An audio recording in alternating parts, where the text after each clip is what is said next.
भाई हमें निकालना है area of the region bounded by parabola. और ये अजीब सी लाइन भाई, y equal to mod x। इसको तो थोड़ा पहले अपने दिमाग में समझो कि y की वैल्यू x तब होगी जब x या तो जीरो हो या उससे बड़ा हो, और माइनस x तब हो जाएगी जब x जीरो से छोटा हो। चलो भाई, ये तो थोड़ा समझ में आया, दिमाग में घुसा। अब फिगर बनाते हैं। हमने बनाया y axis, x axis, origin. Parabola है y equal to x square. X चाहे पॉजिटिव हो या नेगेटिव, y हमेशा पॉजिटिव रहेगा। तो ये बन गया ये वाला parabola, y is equal to x square. अब लाइंस बनाओ, y इक्वल टू एक्स जो कि जाएगी ऐसे, और y equal to minus x जो कि जाएगी उसकी उल्टी। अब जाहिर सी बात है, ये फिगर मैंने ज्यादा सुंदर तो बनाया नहीं, तो अच्छे से बना लेते हैं एक बार। पहले लाइन को समझा, फिर अपने फिगर बना दी। अब रीजन बाउंडेड बाय पैराबोला और इस लाइन के है, यानी कि ये वाला रीजन भी निकालना है और ये वाला रीजन भी निकालना है, दोनों निकाल लें। तो उसे मार्क करो। अब भाई दोनों निकालोगे, इससे अच्छा एक को निकालो और दो से मल्टीप्लाई कर दो। पूछो क्यों? क्योंकि पैराबोला जो है वो वाई एक्सिस के सिमेट्रिकल है, तो दोनों एरिया बराबर होंगी। बस तो हम यही करेंगे, हम निकालेंगे ओबीडी की एरिया और उसे दो से मल्टीप्लाई करेंगे। अब ओबीडी की एरिया को निकालने के लिए पहले तो जानना पड़ेगा ना कि भाई बी पॉइंट कहाँ पे है, तो बी का पॉइंट निकालो। ये वाली लाइन की इक्वेशन को पैराबोला में डालो और बी निकलेगा, तो वो करते हैं। हमने लाइन की इक्वेशन को डाला पैराबोला में, सॉल्व किया और दो वैल्यूज आ गई।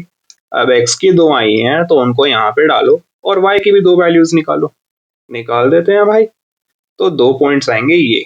अब भाई ये तो ओरिजिन है, जहाँ पे तो वो मिल ही रहे थे, ये तो हमें पता ही है। हमें तो b चाहिए था जो यहाँ पे था, तो वो 1,1 है, तो हमने मान लिया b है 1,1। अब एरिया निकालनी है ये वाली। एक परपेंडिकुलर बनाओ b से x एक्सिस के ऊपर, मिलेगा वो p पे। अब क्योंकि परपेंडिकुलर है तो x की वैल्यू सेम रहेगी और y तो जीरो ही होगा, तो ये हमारा p पॉइंट आएगा। अब ये क्यों करा है भाई? हमने ये इसलिए करा है क्योंकि जो ये वाली एरिया है नीले वाली जो हमें निकालनी है, वो है इस ट्राइंगल की एरिया जो कि मैंने आपको दिखाई है यहाँ पे। उसमें से करो माइनस ये अजीब गरीब एरिया यहाँ पे, उसको हम करेंगे माइनस। अब आप पूछो मुझसे कि इस प्रोसेस का फायदा क्या है। भाई इस ट्राइंगल के एरिया में पैराबोला का कोई काम है नहीं, ये तो लाइन से ही बन रहा है, तो ये निकालना बहुत आसान है। और ऐसे ही यहाँ पे लाइन का कोई काम है नहीं, ये तो पैराबोला से ही बन रहा है। तो इसकी एरिया निकालने के लिए आप इंटीग्रेट करोगे y of line with respect to x, क्योंकि एरिया है कर्व और x एक्सिस के बीच में। और इसकी निकालने के लिए आप इंटीग्रेट करोगे y of parabola with respect to x, क्योंकि फिर से एरिया है कर्व और x एक्सिस के बीच में। लिमिट्स देख लो x की, जीरो से लेके वन तक, जीरो से लेके वन तक, तो लिमिट्स तो भाई सेम है। चलो शुरू करते हैं।